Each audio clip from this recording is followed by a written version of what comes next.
doesn't say that. He said that's what his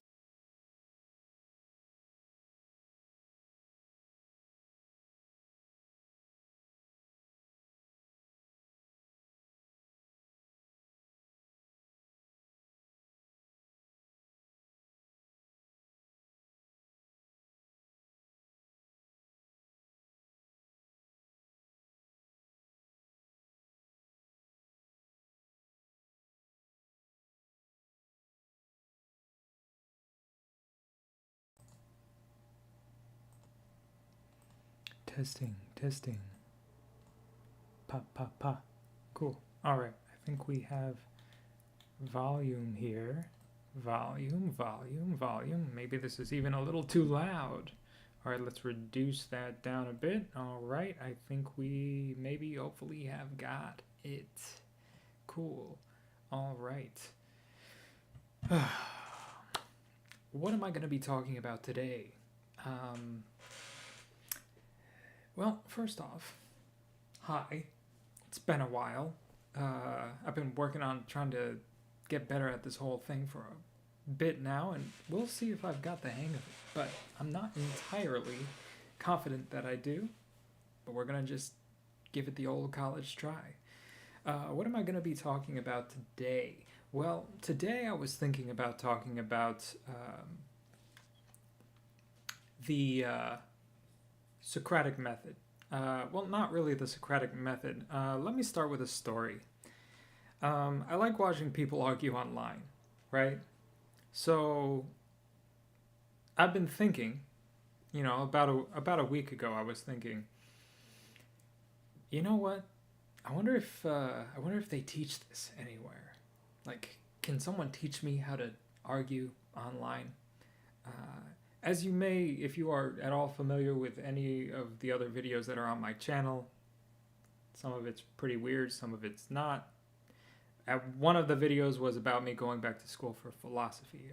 That's been put on hold for the moment, but I've enjoyed that. I enjoyed making arguments, learning arguments, making argumentation. So, and I like watching people argue online as long as it's a decent discussion. So I was like, okay, is there any place that I can learn to do this?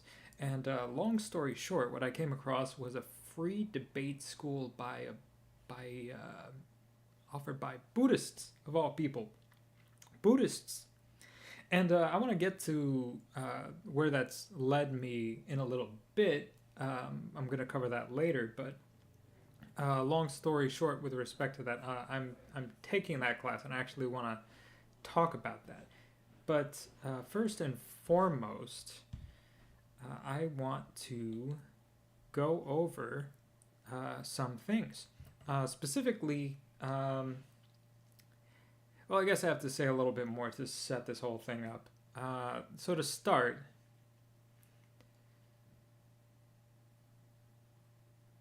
one thing I noticed while taking this class, this debate school class, is a very decent similarity to what I considered the Socratic method.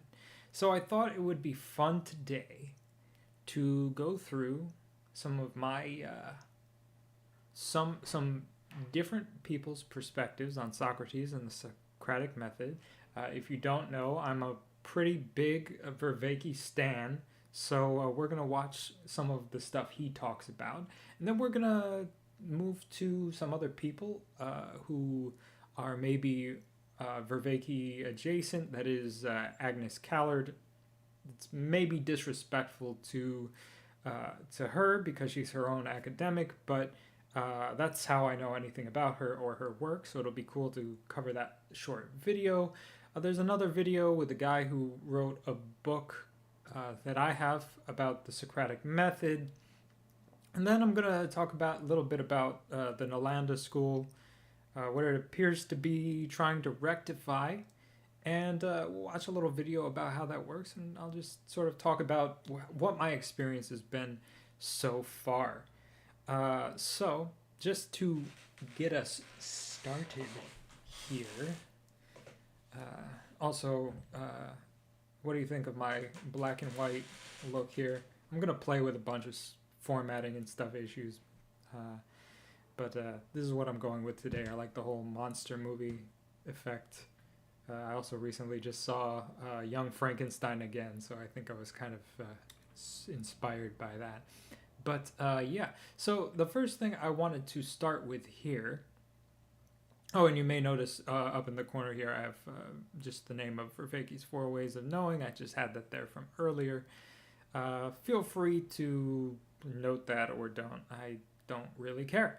But what I wanted to start with here, what seems important for me to note, and I may emphasize this if I stream again sometime in the near future. I wanted to emphasize this point that I've heard him make because it's an interesting point. I hear all over the internet that anyone who's really talking about Socrates, a lot of people will say Socrates said that the only thing he knew was that he knew nothing. That was what most people say when they're introducing Socrates. It's like the primary quote when they're talking about Socrates. Socrates knows he knows nothing. The only thing Socrates knew was that he knew nothing. Vervaeke talks about this point at this part in his series on After Socrates in episode 2, Socrates the Monstrous, at about 2004. And I just want to, we'll click back a bit and we are going to watch what he has to say about that. It's actually not. Okay, now we're going to move back a little bit. Okay. Is not all of this problematic? You should say to me. Mm-hmm. You should say, this looks like, a lot of knowledge, a lot of learning, and Socrates is claiming, right, that all he knows is that he does not know. That's actually not accurate. Many people put that, all that Socrates ever said is that he knew that he, no, Socrates doesn't say that. He said that's what his wisdom consists in. Socrates actually claims to know a bunch of things. Okay, yeah, I think that's a key point that is worth noting for people out there. I wish he had cited a bit of a source as to where he makes that point. And then, so like the rest of this section of this video, he goes on to say what Socrates claims to know. We might get into some of that, maybe. I haven't really put that into how I've sort of thought about today. I'm probably not going to stream for that long, but I'd like to cover my broad strokes here. Where I'd like to go next is... I feel like Socrates is often, the way that it's presented is often very dry. The Platonic dialogue is often very dry. And that makes it sort of, there's an inaccessibility to dryness that sort of, it's kind of like trudging through the mud. It's kind of like, I must endure the dryness because it's like exercising. If you don't like exercising, it's like, I got to get through this because I kind of want the results, even though even the results are kind of dry, but it's good for me, so let me do it. Earlier in this episode, I think Vervaeke paints a picture that's at least more interesting. If, I don't know, it's probably inaccurate. It might be inaccurate. I always, back when I was a Buddhist, there's a Zen saying that I picked up from Zen, which is, if you meet the Buddha, kill him. It's sort of akin, I think, to never meet your heroes, though not exactly the same message. The basic idea is don't get hung up on the signs of knowledge. You're better off experiencing it yourself or something like that. So it's always good to have some bit of arm's length from the people you admire, I think, to make sure that you're in your own space in wrestling things, and it's for yourself, and it's good to be able to wrestle with things for yourself. So that being said, that doesn't mean we can't enjoy something interesting. So I'm gonna play this next video from the same video, this next segment from the same video, where he sort of introduces what Socrates is doing and why he's doing it, We'll just watch a little bit of this, and then I want to move on. I think I have Agnes Callard lined up next, and we're gonna cover. We're gonna watch what she has to say about Socrates, and all of this is gonna culminate in me eventually talking about Nolanda debate and my experience with it. I'm being a little redundant, but we're just gonna plow forward here. So, let me cue it up, maestro. All right. How is he monstrous in a way that Okay, let's just go back to 4. framing, in a way that is challenging and even at times threatening? Whoops. How is Seems my camera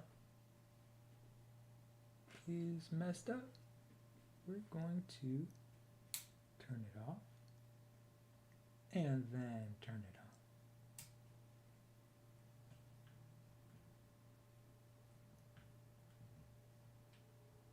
on. Oof, that's not good. And so it is.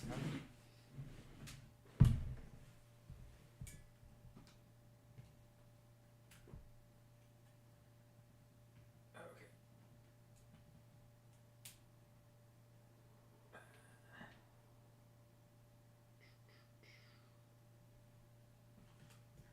All right.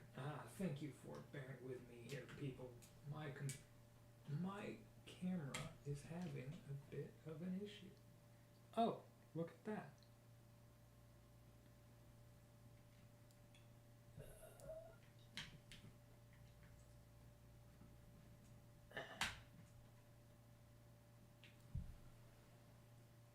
Voila.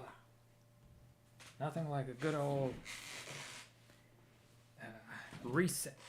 Okay. And we're back in it. Glad that worked out. Cool. Okay, where were we? Socrates within and without? How is he liminal? How is he monstrous in a way that's constantly challenging and threatening to us, but nevertheless beneficial to us? And how does he do this while never claiming to be anything other than a mortal? Immortal, doomed to die human being.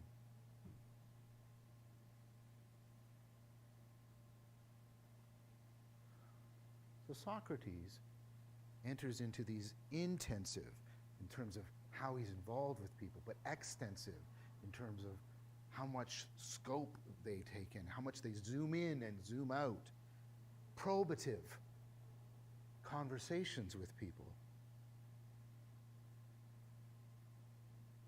And in these conversations, questioning, not just questions, questioning. It's even better perhaps to hear a related word to questioning, questing.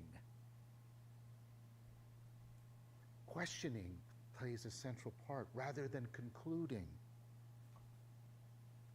These exploratory dialogues are often centered on what is virtue, what is wisdom, related things, what is knowledge, what is goodness, what is real. And these are questions, and this is the importance. These are questions we cannot ignore. This is why we cannot ignore Socrates. We can't ignore these questions. We can pretend to ignore them, but then we're just giving answers to these questions given to us implicitly, unconsciously, automatically, and we reactively acting them out rather than acting on principle.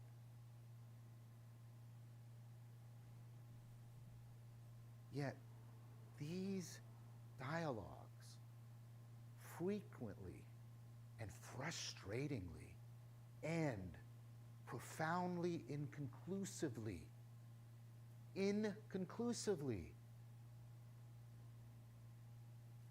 Everybody, including, really hear that, including Socrates. They've been talking about courage. At the end of it, everybody says, I don't know what courage is, including Socrates.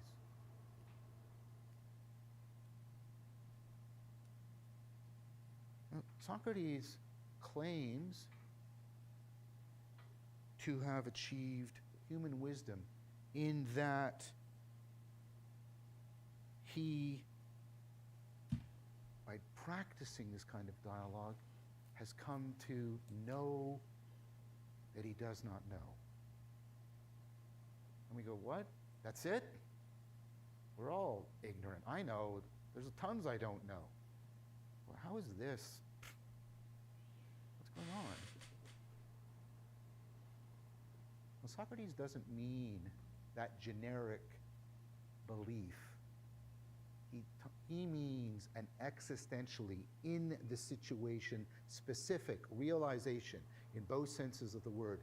It's a palpable reality, and one is coming to a deep understanding, awareness of how one is ignorant in this situation in a way that matters because one has been pretending deeply, unconsciously, automatically reactive to know both the situation and know oneself relevant to and relative to that situation. This is a profound kind of realization. It requires disciplined mindfulness. Oh, give me 1 second.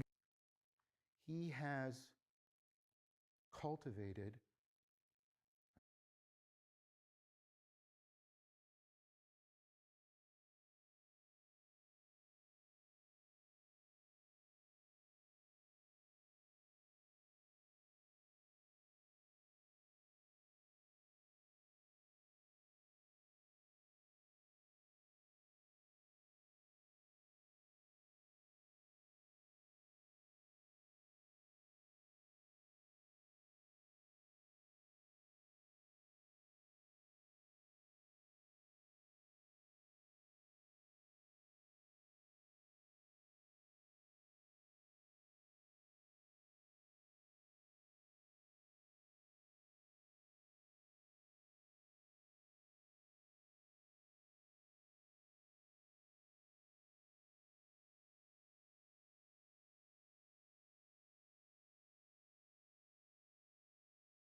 Okay, I am going to have to take a quick pause.